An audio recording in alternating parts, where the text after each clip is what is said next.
It is right on time. Welcome this evening.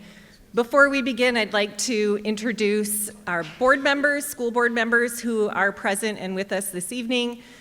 Trustee Jen Ringgold is in the back of the room. She just gave us all a wave. John Hatfield is up. I see him back here too. And I'd like to introduce our president, Phil Rausch, who would like to share a few words with you tonight.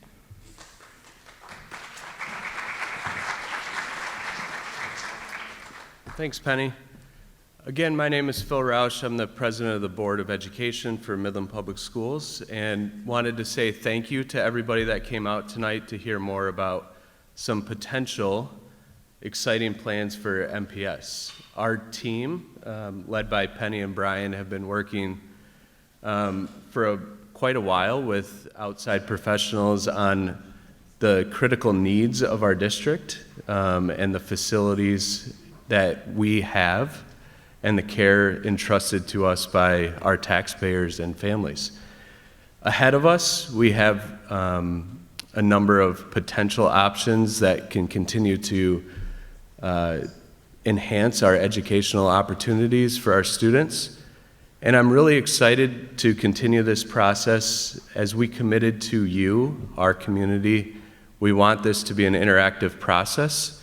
This is one of many ways to learn more about what we have ahead of us as potential options. You can participate tonight. We'll be collecting questions for input and assembling a frequently asked question document, but then also through the survey that you've received, as well as please don't forget about the school board email that we all receive, as well as directly outreaching to Penny or Brian. But thank you for coming tonight. I'm really excited that so many people have attended and look forward to hearing more from each of you individually. So without any further ado, I'll turn it over to Penny and Brian. I should have introduced myself from the start. Good evening, everyone. I'm Penny Miller-Nelson. I serve as your school superintendent. I'm really pleased to see the crowd here tonight. This says to me not only that you care about our school community, but that you want to be informed and engaged as we proceed through this process. So thank you for that. I'd like to introduce my colleague, Brian Brutin. We're the team tonight that's going to provide an overview for you. And I do want to emphasize, while it will take us about 40 to 45 minutes to provide the overview, it is really an overview. There are a lot of details to this that we'll be sharing as we progress in this exploration process. We do, to give you a sense of the structure this evening, we're planning for about 40 to 45 minutes of content, and then we'll have about 15 minutes for you all to ask questions if you'd like. There are 2 mics, and we'll welcome you to come to the mic. We do ask that you come to the mic with questions. The survey that was released on Friday, and you should all have received a postcard in the mail today with that link as well. The survey is our formal mechanism for collecting your feedback and your insights in a systematic way so that we can ensure that the Board of Education receives it in a holistic way. So we would ask that you please do, after this evening, complete that survey for us. All right, standing at the mic isn't really my thing. So if you don't mind, I'm going to wander a little, but I do have some notes that I want to make sure we hit on. We'd like to start with just sharing a quick snapshot of our past. We believe at Midland Public Schools that we have been really great stewards of the resources entrusted to us over the years. You'll see here on the slides that over the last several years, since 2003, we've invested a considerable amount in our facilities. This was through a sinking fund, the 2015 bond campaign, and a more recent energy bond. And we have been very intentional, very strategic about how we have invested those resources to best support students and student learning. And we could have a whole 45-minute presentation just about this, but to give you a brief overview, starting up in the upper left corner, safety and security was a huge focus of the 2015 bond proposal. As you know, our society has changed in the last couple of decades. Ensuring that we have safe and secure entrances at all of our schools was a top priority. Improving the infrastructure around safety and security. And there was even some adjustments, for example, to drop off and pick up student locations at some of our elementaries to improve the safety and security. Moving along the bottom, energy efficiency enhancements was a key part of our strategy. This included upgrades to heating and cooling systems, ensuring that all but 2 of our schools are ENERGY STAR rated. And those actions obviously pay forward in cost savings year to year, but great intention put into creating energy efficiencies. Technology improvements was a big focus. As you know, our district is a one-to-one technology district, meaning that every student has a device that they use to enhance learning, and our teachers and staff have a device as well, again, with that intentional focus on enhancing student learning.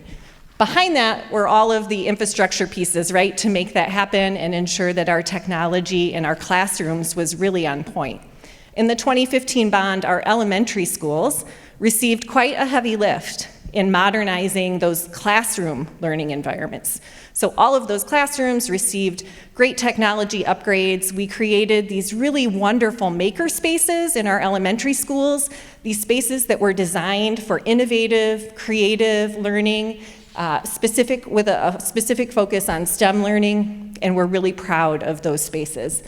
I should note our secondary schools also received some technology upgrades in their classrooms as well. So every classroom has that basic shell, if you will, to ensure that the technology can be used for teaching and learning.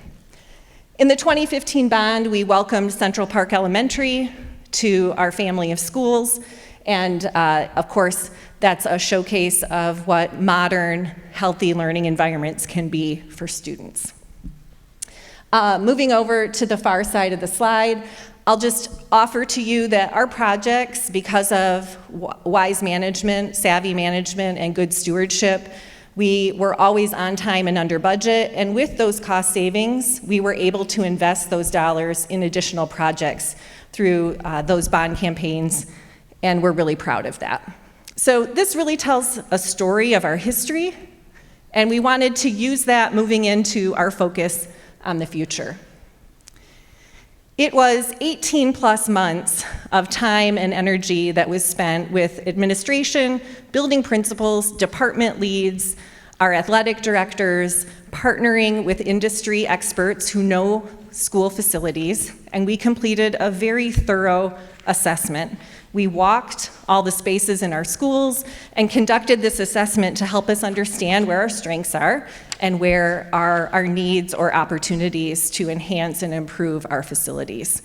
Through the analysis of that assessment data, we really leaned into our vision statement, wanting to lead with respect, trust, and courage, wanting to ensure that the learning environments for students are very collaborative, very inclusive, and provide equitable learning opportunities for all of our students. We paired that up with our community vision statement.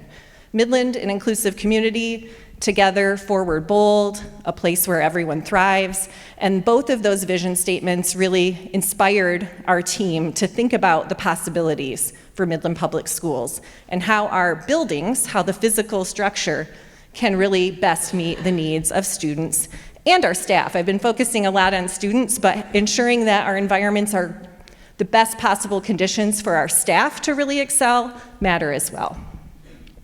These 7 priorities were a result of that analysis and kind of deep dive into that data.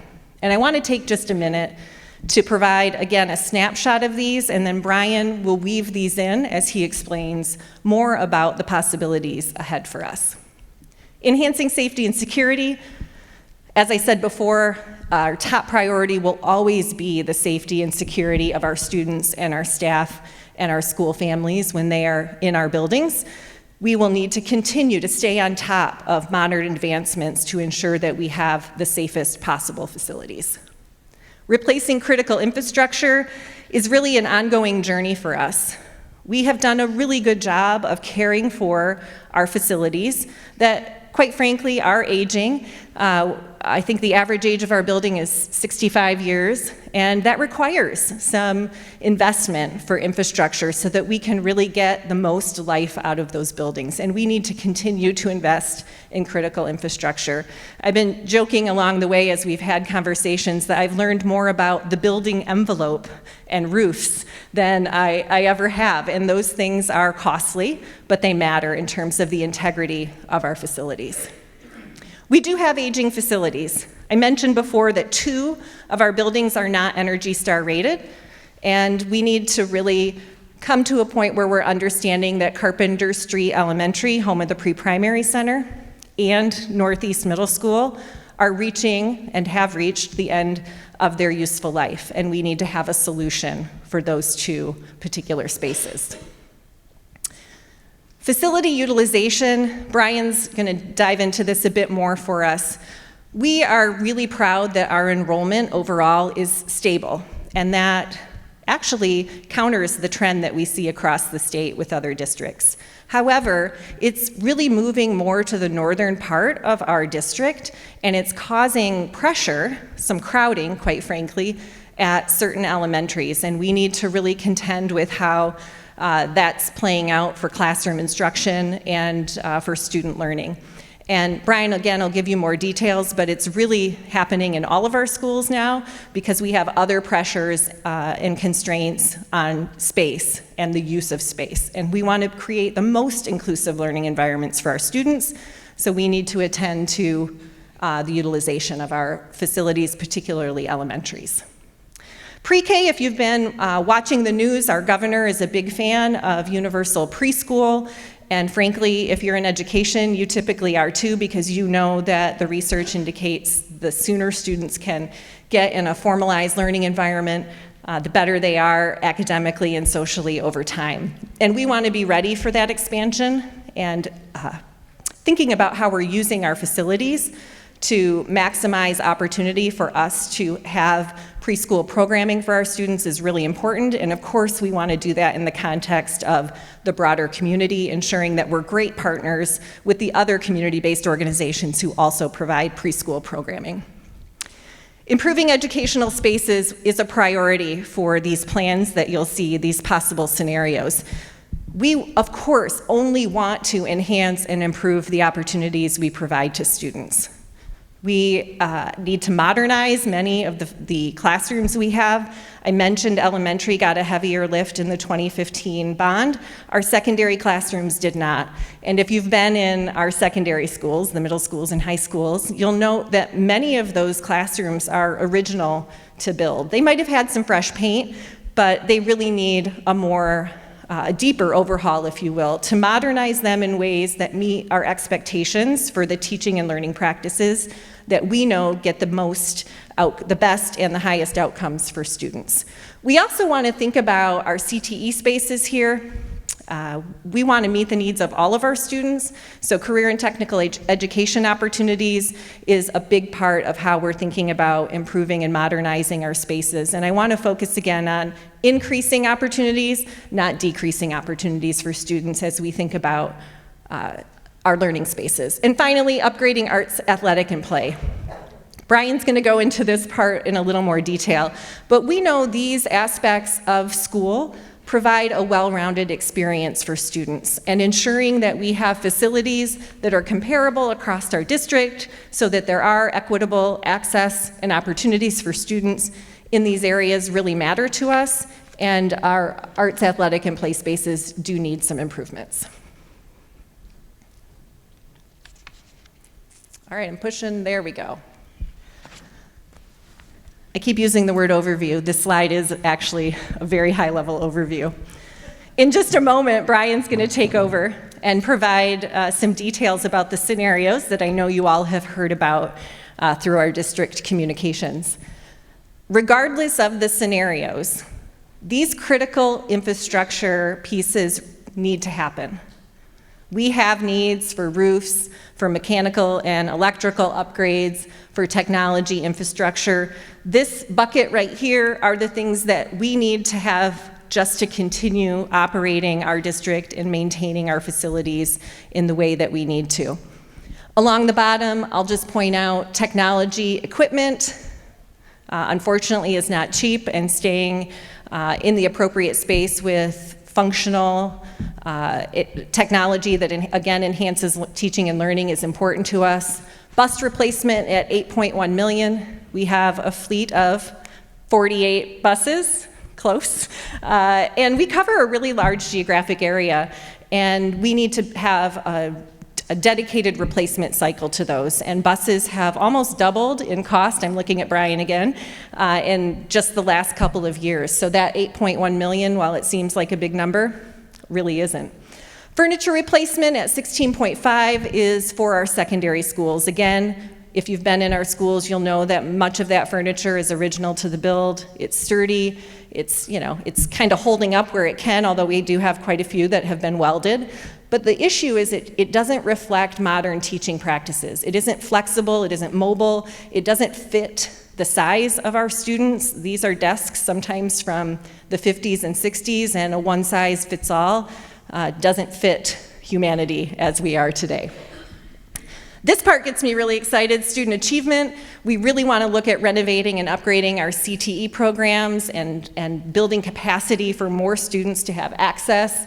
We want to be thoughtful about what is coming in our future, this idea of emerging programs, emerging classes, so things that we might not even know yet right now, we want to be prepared for. So creating space that's flexible and adaptable so that we can provide programming for students to be college and career ready, whatever kind of post-secondary training they want, those are the spaces we're after there. I've talked about classroom improvements. Moving over to the far column, we have such amazing arts programs, and I should have said before, arts is the full package. It's our music, it's our choir, it's our orchestra, it's fine arts, it's all of that in one bucket. And again, we have award-winning programs, and they have not had a refresh in some time. Instruments are aging, and part of our practice as a district is to ensure that students whose families can't afford to provide them with an instrument, that they can use an instrument that Midland Public owns. And again, that's an inclusion and equity piece for us. Upgrading our playgrounds so that they are fully accessible to all of our students, regardless of physical ability, is absolutely important. And in making sure that those play spaces are an extension of the classroom. There's a lot of emerging science about the importance of physical movement and play in terms of social and cognitive development. So we're excited about those opportunities to enhance student learning and growth. And then our stadiums and athletics. And I mentioned before the importance of ensuring that we have appropriate facilities comparable throughout the district, because that's what helps us provide that well-rounded experience to students. Okay. Oh, this one's still mine, isn't it? Or do you take this one? This is me. All right. Brian, you're up. Green button. Thanks, Penny. Appreciate it. And thank you all for the opportunity to speak with you tonight about these exciting opportunities. And so before we get into what I know you're really here for, which is to dive into the scenarios, we do need to do just a touch deeper dive into the discussion topics that we as a team centered ourselves around each and every single time that we had discussions. And it's from these discussion topics that we had to find universal solutions to what are our current challenges. So I'm going to place hopscotch around here for you a little bit, dive deeper so the context of where we're about to go with the scenarios makes just a little bit more sense. So we'll start right in the middle at the top where it says aging facilities and investments.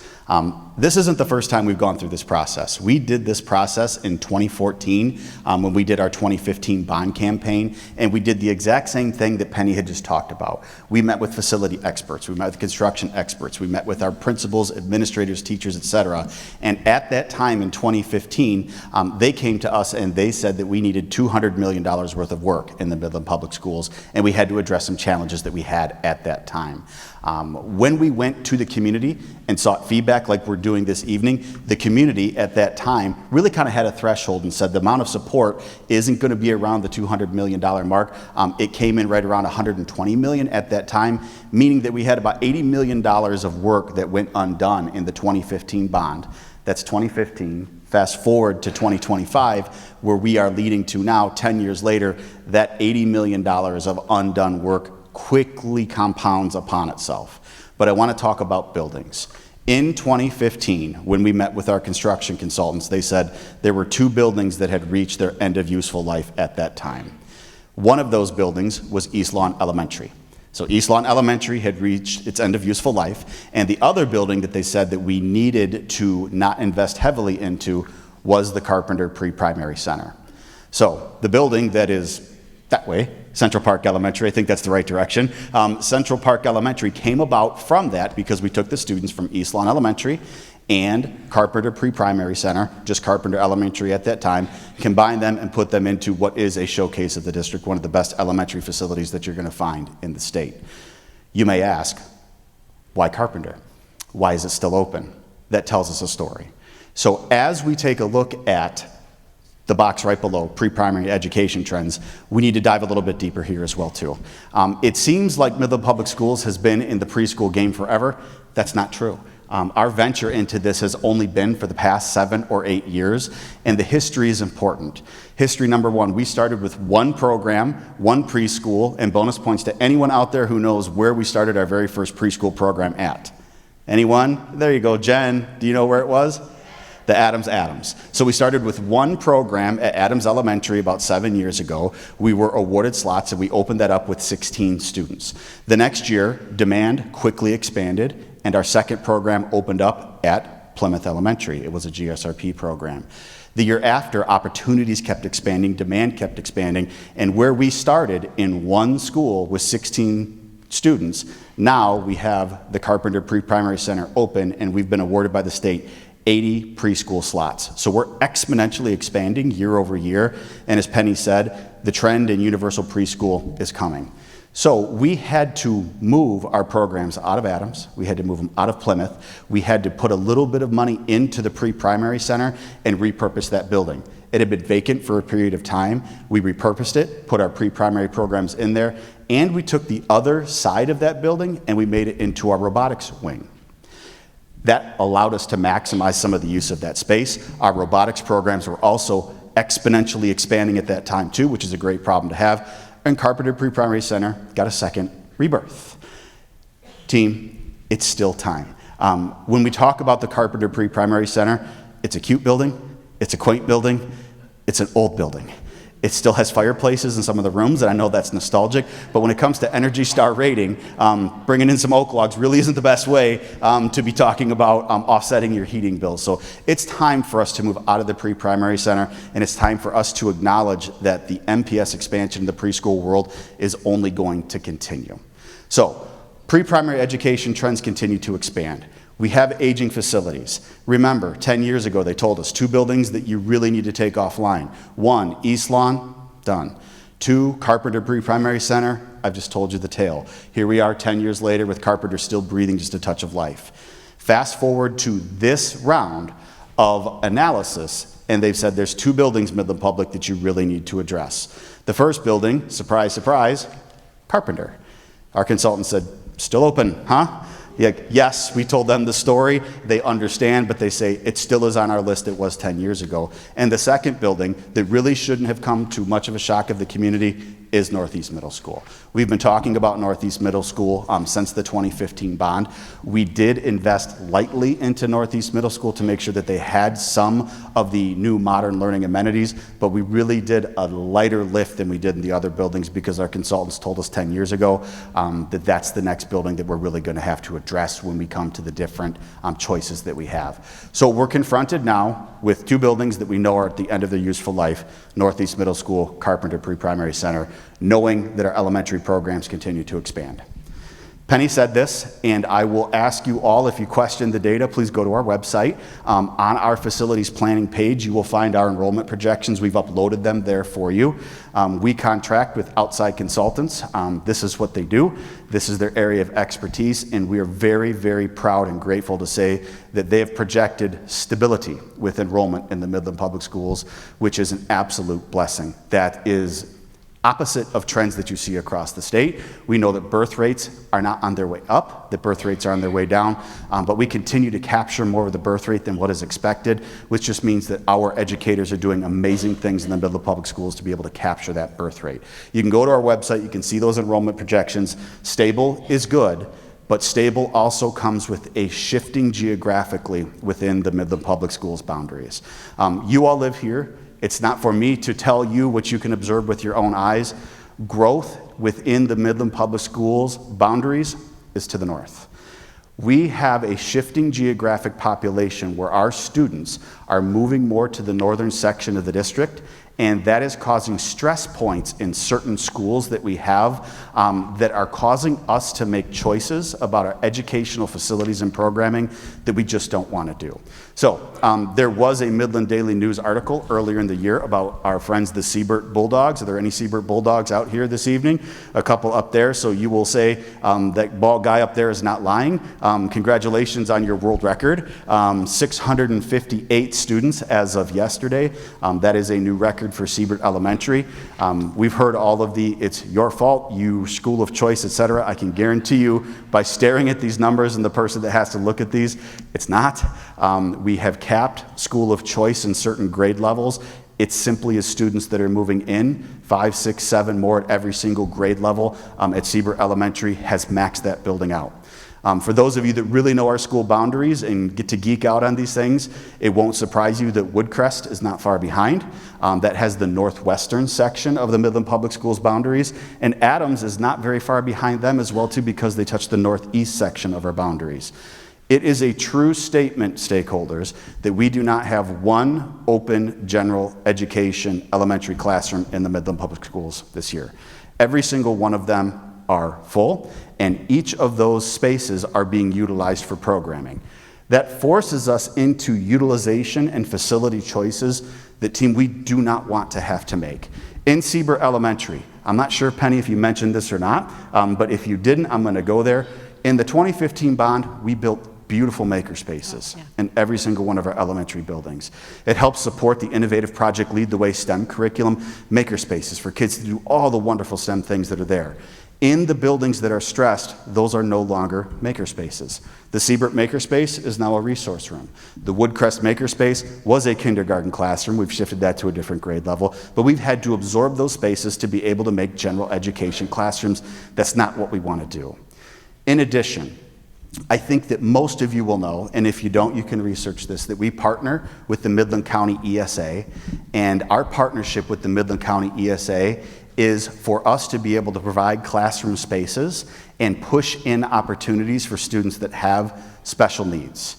Each and every single year, the ESA requests from the Midland Public Schools an additional 2 to 3 classrooms within our elementaries to be able to provide the most inclusive environment for the students that have the highest needs. This is the right thing to do. These are Midland Public School students. They live within our town, and those inclusive spaces are important to us. It's important to those students. So our answer to the ESA when they're asking for these important spaces is yes. But when we say yes, there's an opportunity cost to that. It's right for the kids, but then we have to make decisions like absorbing maker spaces into classrooms. It forces us to put art on a cart, if you've heard that saying before, where we have to take the art classroom, we have to repurpose that classroom. It forces us to do, Siebert Bulldogs will nod your head, interventions in the hallway.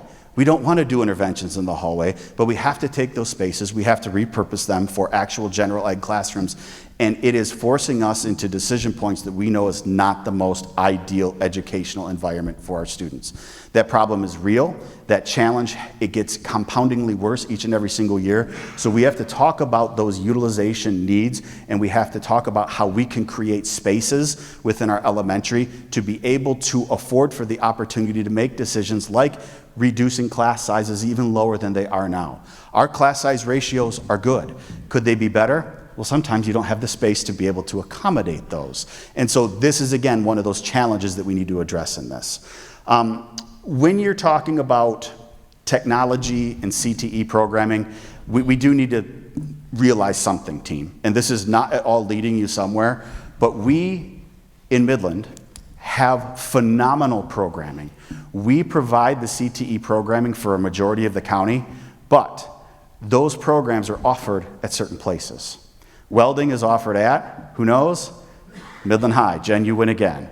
Our auto lab is offered at Dow High School. Our building trades is offered at Midland High School. And so when we're offering those programs in isolation, there is a bit of a mental barrier to students traveling to be able to access those programs. And that's something that for us, as we're trying to increase involvement in the trades, when you're looking at enhancing opportunities, that's something that we wanted to build into these scenarios as well too. So all of these, a much deeper dive into the challenges that face Midland Public Schools, and know that these challenges are real. Know that these challenges just didn't pop up this year. It's been something that's been building over time. And that's where we as a team were challenged with coming up with scenarios on how we can address these, which I know is what you all really want to talk about. Know that scenarios A, B, and scenario B2 that you've seen Penny talk about in her video that has been shared with you now were not the only two scenarios that were vetted. I think we were up to scenario Q, R, S, T, U, and V at some point. We spent 18 months going through multiple scenarios. We needed to make sure that each of the scenarios that we developed addressed the 7 primary components that Penny originally talked about, and also were cost comparable as well too. So what our committee developed was 2 different versions. Scenario A. So I'll talk a little bit deeper here about scenario A, and hopefully with that deeper dive into the context of our challenges, that will help you understand why scenario A came out as a viable solution. Here's scenario A. In scenario A, you'll notice across the top, it expands our current elementary fleet by 1. Currently, we're operating 6 elementaries. This, as you see in the different shade of blue, would add a new elementary to the fleet. So, popular things that I hear, you've already purchased the land and you already know where this is going to go. No, we have not yet purchased the land. No, we do not know exactly where it's going to go, but we have a hunch where we'd like to put it. We'd like to put it somewhere in the northern section, and you can see why. That's where our population expansion is. It's also important for us that this still be located likely within the city of Midland. Access to municipal water, access to municipal sewer is a thing. Well water and septic tanks in elementary schools really don't jive. So making sure that we have this somewhere within the northern section of our boundaries, think the Commerce Drive-ish type area, just to the north of Home Depot, likely would be where an ideal location would be. When we talk about that, we'll be honest, this will lead to boundary adjustments within our elementary schools. If you're going to put a new elementary school into the fleet, obviously you'd have to adjust those boundaries, and we would anticipate that we would take somewhere around 450 to 525-ish students from our other elementary schools. Boundary adjustments, that then frees up space for you. Why is space important? Everything that I just said a few minutes ago. Space is important to be able to accommodate lower class sizes. It's important to accommodate getting art off a cart. It's important to accommodate preschool expansion, and that's where I'm going to talk about Carpenter. If you look into the right side, remember I said there's 2 buildings that we need to address, Carpenter Pre-Primary Center and Northeast Middle School. In this scenario, Carpenter Street Elementary would come down, and we would put our preschool programs spread throughout our now 7 elementaries. Feedback from stakeholders was very strong to us when we moved our preschool programming out of our primary elementaries and put them into a center-based program. Additional transitions and additional travel was not popular because usually there's siblings, meaning that you're dropping off student A at Carpenter, student B at Adams, student C perhaps then at Northeast, and that additional transition was problematic for parents and for stakeholders. So this would put those programs back into the primary elementaries. We would have to work with our stakeholders and work with our pre-primary center employees to figure out which program goes where. But because we've taken 500-ish students out of our primary other elementaries, we could then create classroom space. Again, helps us get art off a cart. Helps us address the Carpenter Street Elementary program that we talked about, helps us with certain class size issues that could develop over time with those constraints. In addition, you'll see in this scenario that our secondary model stays the same. Right now, you all understand that our secondary model is 6th, 7th, and 8th grade at 2 middle schools, 9th through 12th grade at our 2 high schools, and in this scenario, Northeast Middle School would come offline, but a new modern Northeast Middle School would be built on the exact same campus. It's a big campus. There's a lot of property there. Think of the community center and how they did it, where they built one while the other was still rolling and keeping online. The same would happen in this scenario with Northeast Middle School, where we could build a new Northeast Middle School on that same site, keep the current building going until time to be able to transition students over. So it would stay the same model, but a brand new Northeast Middle School would be built. Equity matters to us here in Midland Public Schools. You've heard Penny say this time and time again in every speech that she gives. In this scenario, we would have to give a very heavy lift to Jefferson Middle School as well, too. We're not going to build a brand new modern Northeast Middle School and not do a very heavy lift at Jefferson as well to give them some of the same amenities that would be built onto what would be a new middle school on the other side of town. So, scenario A, in its easiest breakdown, everything that Penny said, let's not lose sight of that. Infrastructure, playgrounds, arts, athletic, play, all of those happen in scenario A, every single one of them, but it includes an addition of an elementary school and it includes a replacement of Northeast Middle School. As I said, we probably went through scenario A through QRSTUV, but in terms of addressing the solutions and addressing the challenges that we have, there was a scenario that emerged as a cost comparable option that could address these challenges, but just in a very different way. So here's how scenario B could address those challenges. The keen eye across the top will see that there's a shift, and the shift is that our elementary number stays the same, but what comes out of our elementaries is 5th grade. If you take the 5th grade students out of our current elementaries, we've run the numbers, we've modeled this, it removes about 22 to 24 classrooms out of those elementaries of students. And with those removal of classrooms, that then solves your space issue that I had talked about before, where elementaries need additional spaces to accommodate the ESA programming, accommodate getting the art off the cart, all the things that I've said before. 5th graders come out, that frees up classroom space for us to be able to put preschool in, address the other challenges, and a shifting secondary model. The shifting secondary model, 5th graders come out, they have to go somewhere, meaning that we would create an intermediate school at what is the current Dow High School. 5th and 6th grade students at the current Dow High School. In terms of numbers, because I'm sure that's in your mind right now, our classes range anywhere from 525 to 550-ish students, depending on the class. Some a little bit higher, some a little bit lower, but they're all in that range. So you'd have a 5th grade building that had 2 classes of around 525 to 550 students in there. Think 1,100-ish, with a plus or minus on there, depending on the amount of students. 7th, 8th, and 9th grade would then move and be housed at what is the current Midland High School. So you'd have 3 grades, 7th, 8th, and 9th grade, at the current Midland High School, which would lead to a single unified community high school that would house 10th, 11th, and 12th grade. So I'll shift for a second and talk about how this addresses some of the challenges that we had talked about before.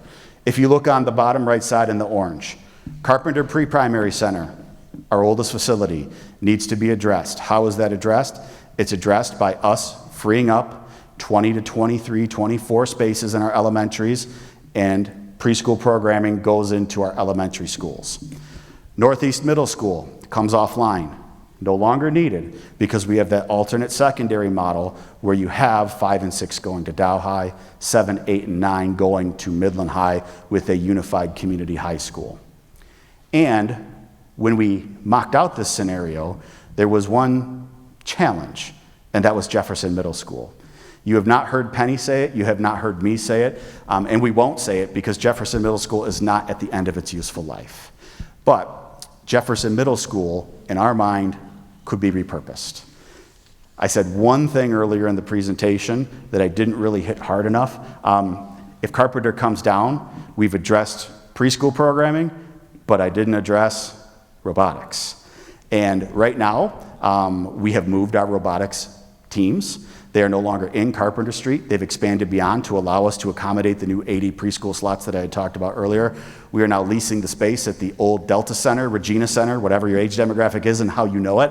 But we have leased that building, and we have a 2-year lease, and all of our robotics teams are operating out of that center. We envisioned that we could really do something special and create a regional robotics program at Jefferson Middle School. Definitely repurpose that building because it still does have useful life. So it addresses Carpenter, it addresses Northeast Middle School, and then Jefferson, we believe, could be repurposed and also could breathe a little bit of extra space and life into some of those STEM programs that we have. I can see the questions, I can feel it burning a bit, but hang with me here, because scenario B led us to an additional conversation. It led us to what we have dubbed B2, B+. Whatever you'd like to call it. Because when you throw out there the opportunity of a new unified community high school, of course other conversations come up. And the other conversations that come up have to deal with our current auxiliary facilities that we have in Midland Public. And if you were to go the route of building a single unified community high school, are the current auxiliary facilities that we have right now at Midland Public meeting our needs? Let's talk about each of these, and let's just throw it out there. Number one, well, I'm standing here. Beautiful facility, certainly. If you were to ask any one of our music teachers, any one of our choir teachers, they're going to give you 2 pieces of feedback about this beautiful facility. Well, 3. 1, they're going to say it's beautiful. 2, they're going to say this stage is not big enough. They will tell you that time and time again. If you have seen our bands, we are blessed that they are enormous. We have phenomenal arts programs. Our instructors are magnets for students, and because of that, once this is pushed aside and you have the band shell back there, you have students that are stuck back here in the corner. It is not ideal for performing. Here's the inconvenient part. We studied this in 2015. Right here, going up, it's a load-bearing pillar.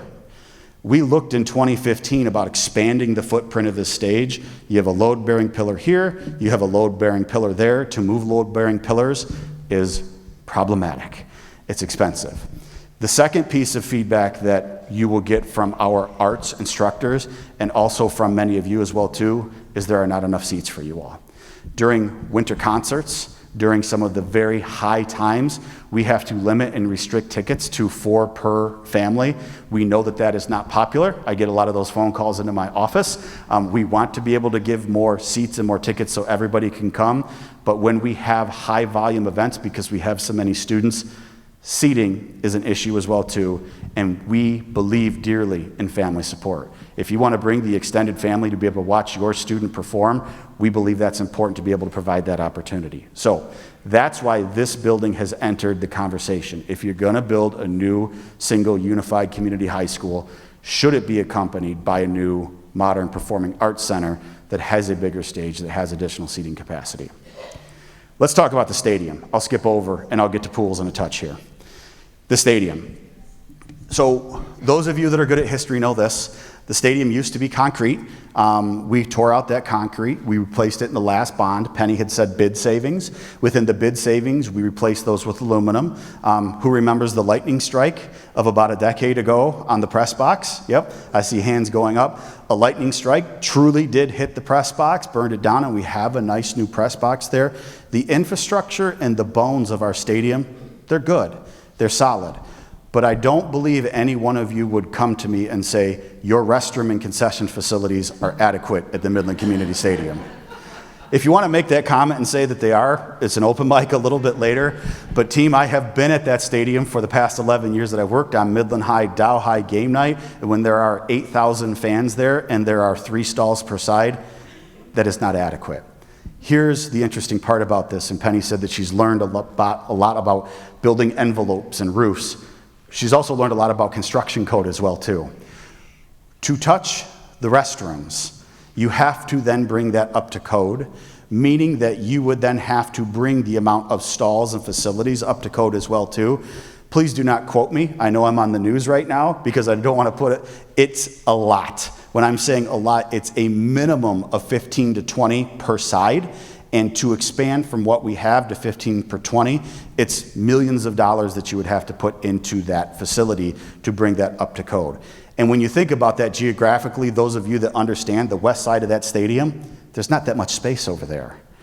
If you were going to put a new modern restroom, team room, concession area to really make that stadium the way it should be, there's not room on the west side. There's room on the east side of that.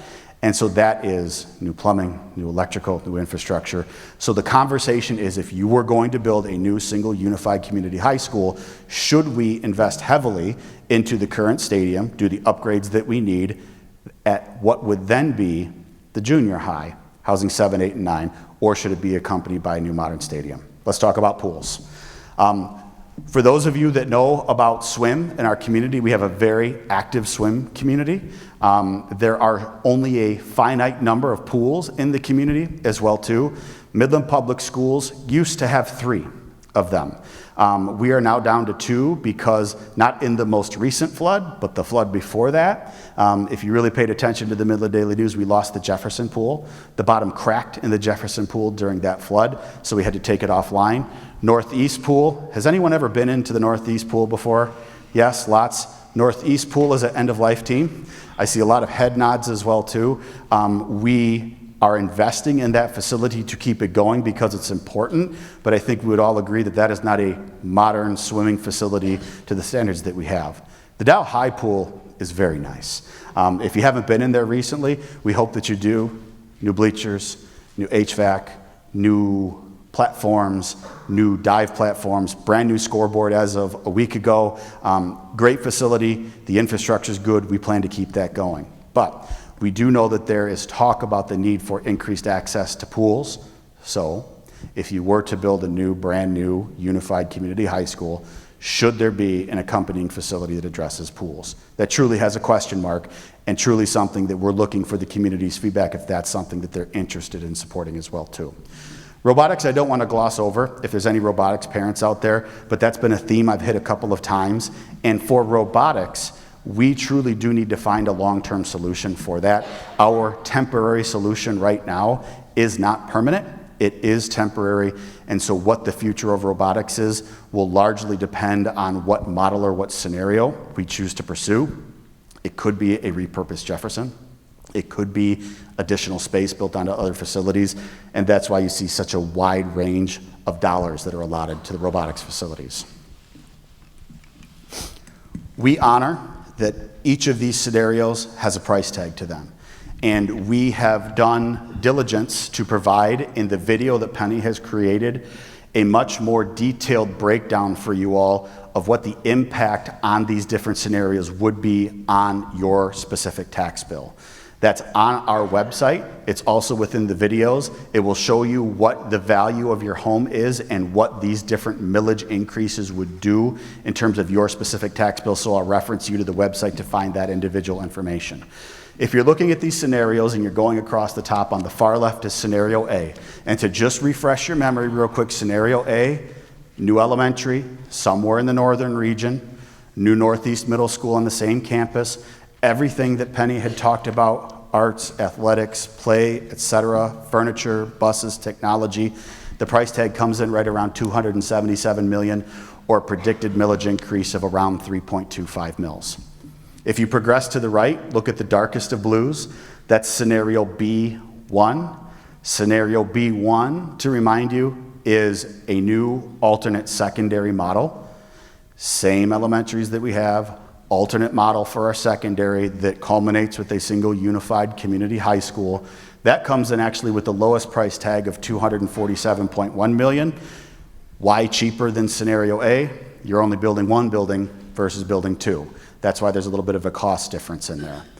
And then finally, there was scenario B2 or B+, whatever you'd like to call it, which includes the single unified community high school revised secondary model with the additional auxiliary facilities that we had talked about a couple of slides back. Auditorium, pool, stadium, robotics, etc. And that price tag comes in at around $324.2 million, or a projected increase of 3.75 mils.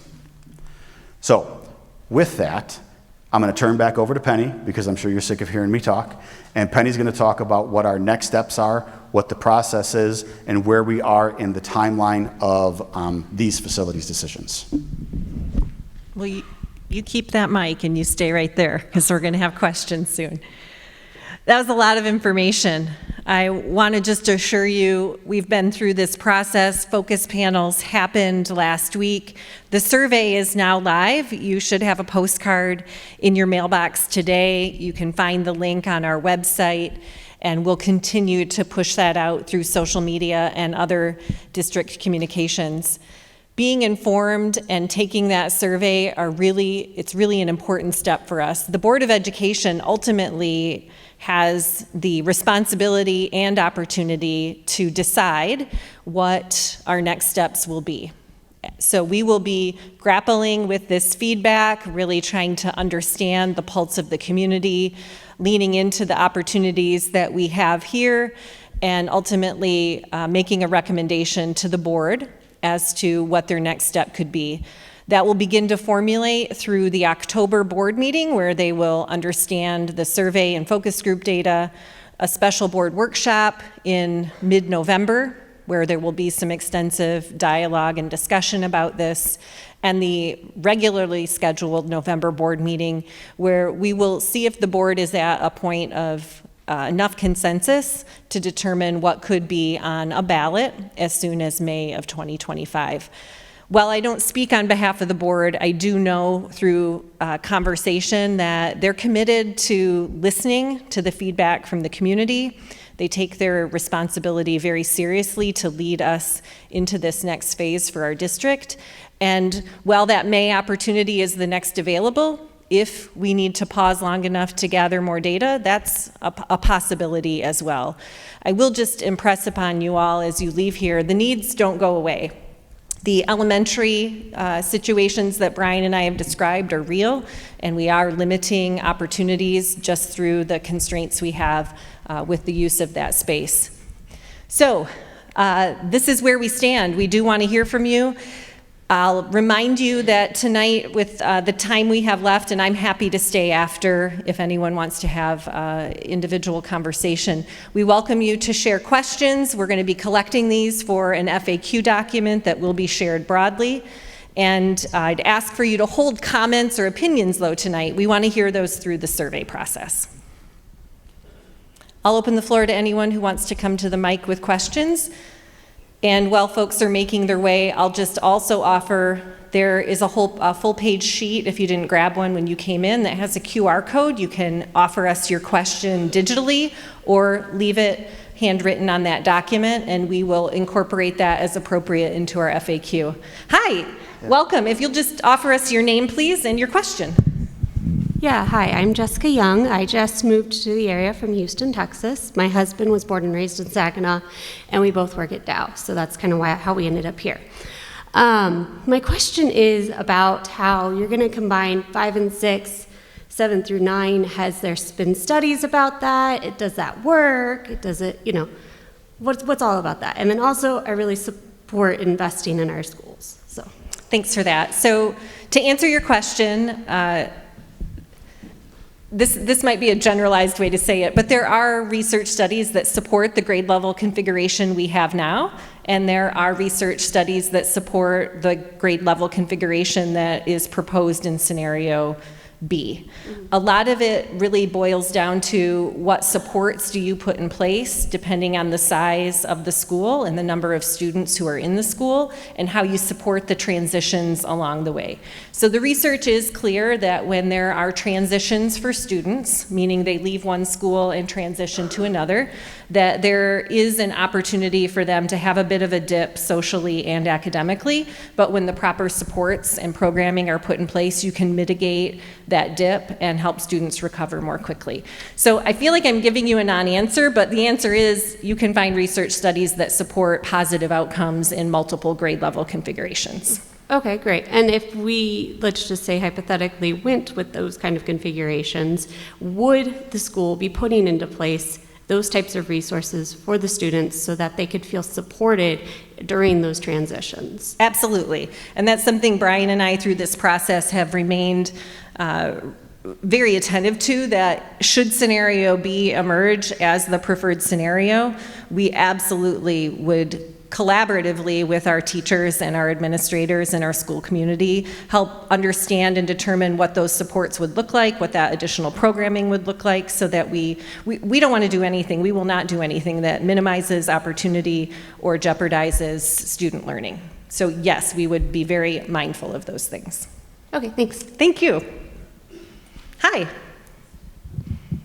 Hi, I'm Tasha Albright. I have 3 children in the district, and as a proponent of the universal pre-K and just pre-K quality in general, I'm wondering what numbers have been run looking at what the impact of multiple site licensing and actually providing quality, high quality preschool at all of the elementary schools rather than one communal location.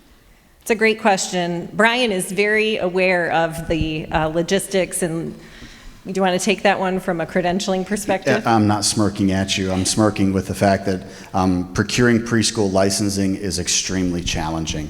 I feel like you're familiar with it, so you understand and empathize with the challenges in getting those. Yes, we are prepared, and we have analyzed the challenges associated with moving to site-based preschool.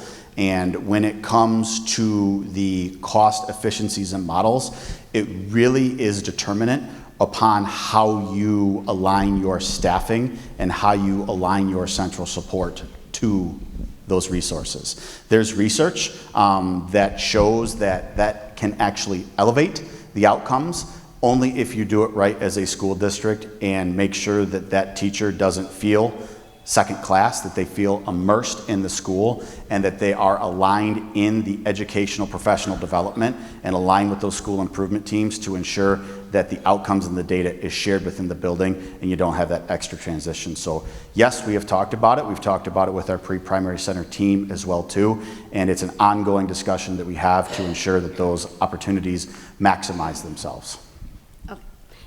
Can I ask a follow-up really quick to the other as well? When separating 9th grade and combining the 2 high schools, a major concern is lack of equal opportunity for, you're going from double the amount of sports teams and arts opportunities to one facility. And so what is the effect that is theorized from the district and the school board on what that potentially negatively is going to impact opportunity across the district? So I feel like there's a couple questions baked in there. 9th grade being in a separate facility obviously would require some intentional programming. To take your question maybe a little more head-on about opportunity gain or loss, I think that's for us to collaboratively design. One thing that we know is that we believe in the importance of every student having a meaningful connection to their school. Well, whether that is through varsity level sports, clubs, club sports, other ways, we believe we can make that happen. And so there will be some shifts in the kinds of opportunities that we have, and we have given the example before of plays, right? We typically at each school have a fall production and a spring production. Maybe we need to have multiple productions all year long to maximize opportunities for students. There are several ways we can look at it. I think we had next here, and then we might call time, and I'll be happy to stick around and answer other questions. Little low for me. I'm Rick Hauser. I've got 2 Hi, Rick. students in the district. I understand there's a lot of benefits to combining and having a single high school, but my question is, when we're looking at moving to less grades per school, both from what was the old middle school with the combinations and then moving up into the junior high instead of middle school and high school, how are we planning on addressing the basically reduced mobility with programming? Like, for example, we have cross-grading now for the 5th grade students going to 6th grade for math. And presumably when we get up to high school at 9th grade, there would have been more opportunities for differentiation.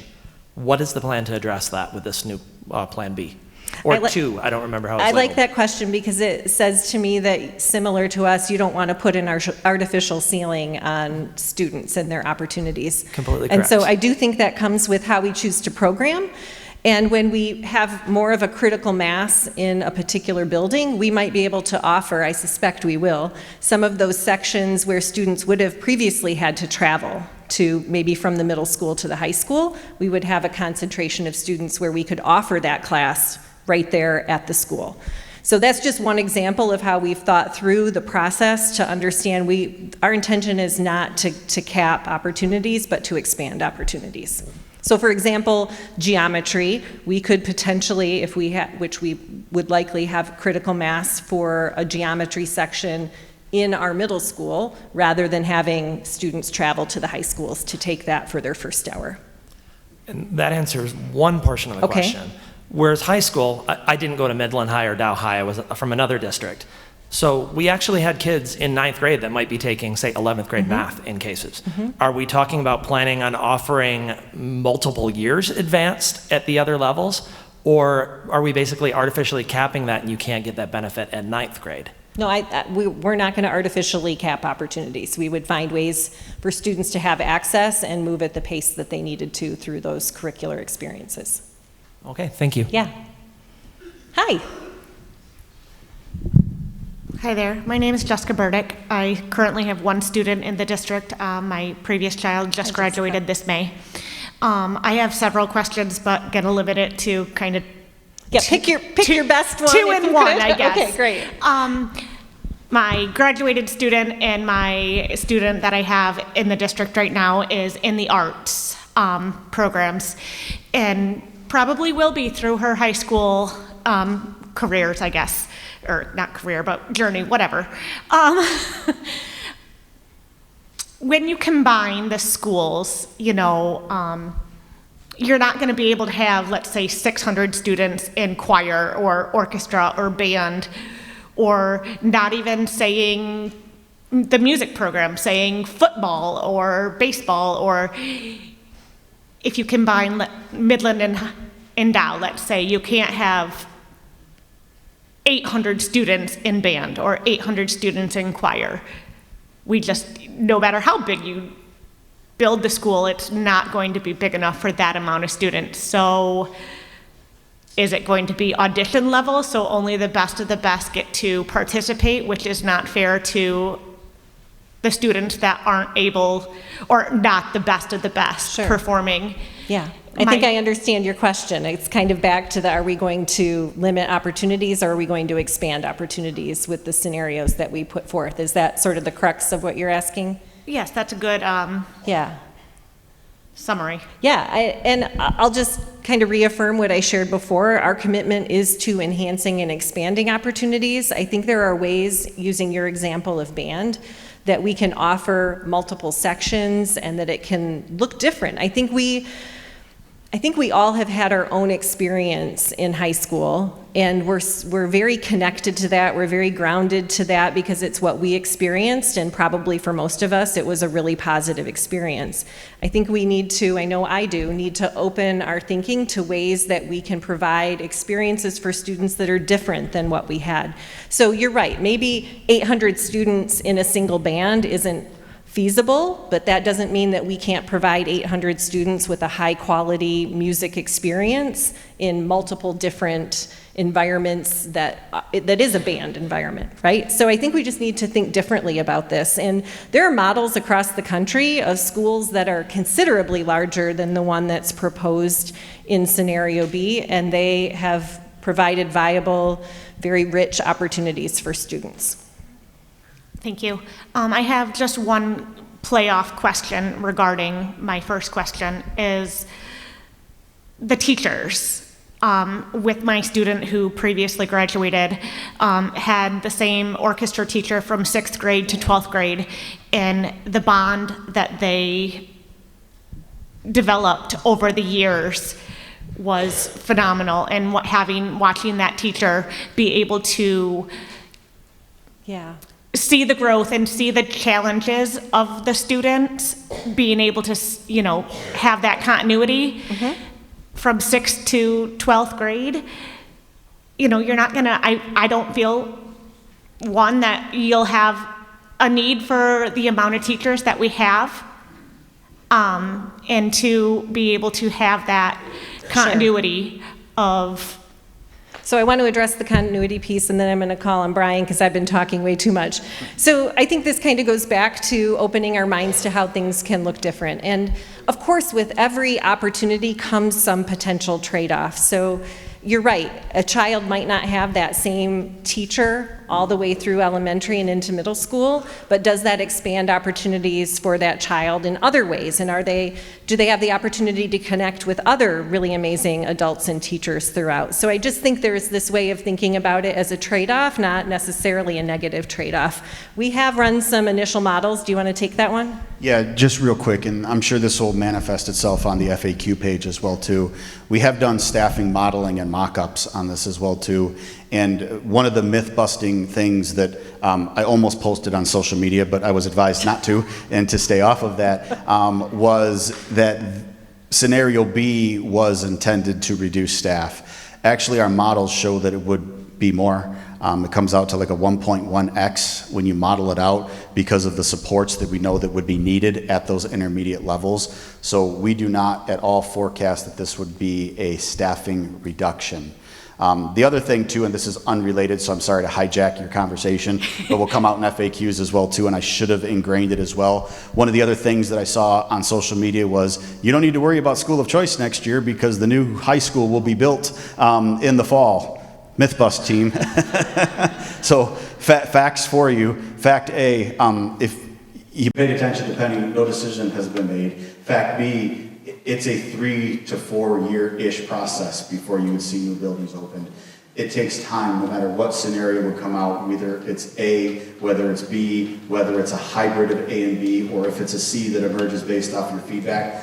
We would then have to, once the campaign concludes, sell bonds, design, construction, build, permits, all of those things. Central Park for us was a 2-year build, and that's 2 years from time the design was approved. And so we are 3-ish, 4-ish years out, no matter what emerges, from actually impacting students in terms of boundary adjustments, new schools, etc. Lots of time to be able to gather feedback because feedback would be important to us no matter what these scenarios emerge. So sorry to hijack, but that'll emerge on the FAQs as well too. All right, everyone, it has been really lovely hearing your questions. We are a bit over. I see I have some folks down here. I'm going to stay after and get your questions and talk with you, and happy to stay after to talk with the rest of you if you have questions.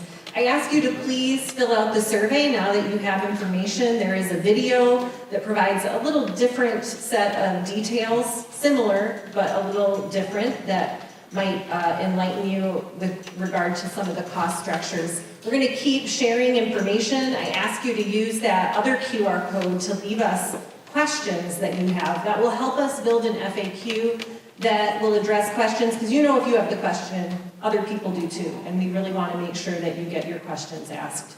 So thank you for being here tonight. We look forward to you staying engaged. If you don't get our newsletter, there is a link on our website where you can sign up for that. That, along with social media, will be the primary mechanisms by which we continue to share information with our school community. We have a good partnership with the Midland Daily News, and I suspect they will continue to cover this certainly through the fruition of this process. So thank you so much for being here. Have a great night.